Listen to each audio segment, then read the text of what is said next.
friends, and thank you so much for coming back to the channel. My name is Maya, and today we are talking all things soil blocking. You can see it has already gotten put to good use.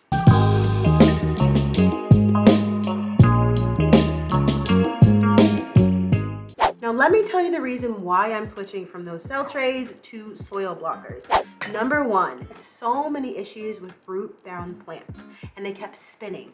With soil blockers, they do a thing that's called air pruning. Once it gets to that edge of the soil, it sends out more roots, which makes the plant stronger. Also, because you don't have to disturb the roots, this makes it way better to transplant into your garden. There's no more flopping things upside down and hurting roots and breaking stems. There is none of that with soil blocking. So let's talk about the different sizes of soil blockers. Come in 3/4, an inch and a half, 2 inch.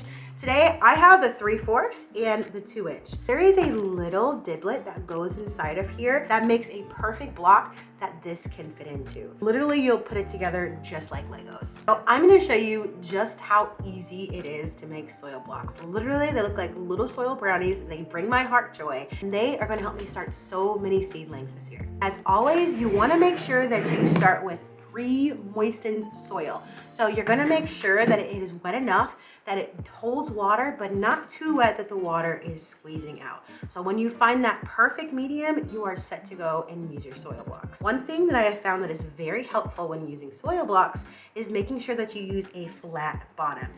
Because this is also a flat tool, it really helps to pack in that dirt, every crevice, making like really perfect little blocks. A really easy way for me to fill these soil blocks is to scoop it to one side, fill it, and bring it back to me. And do that a couple of times and then flatten the bottom. I find that that is way easier and I don't have any kind of air pockets inside of my soil block.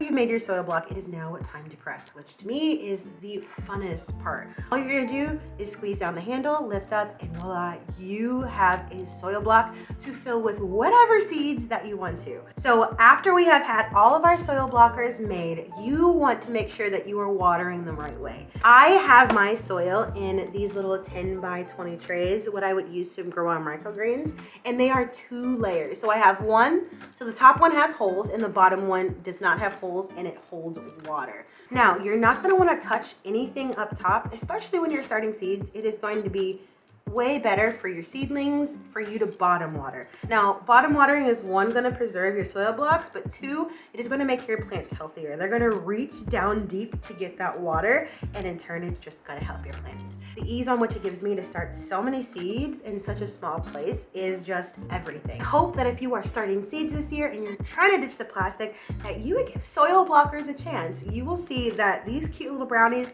they're really going to grow on you. Wow, I said that. So now that all my soil blocks are made, it is now time to plant my seeds. If you want to learn how to plant onion seeds, you can watch this next video. Bye, friends.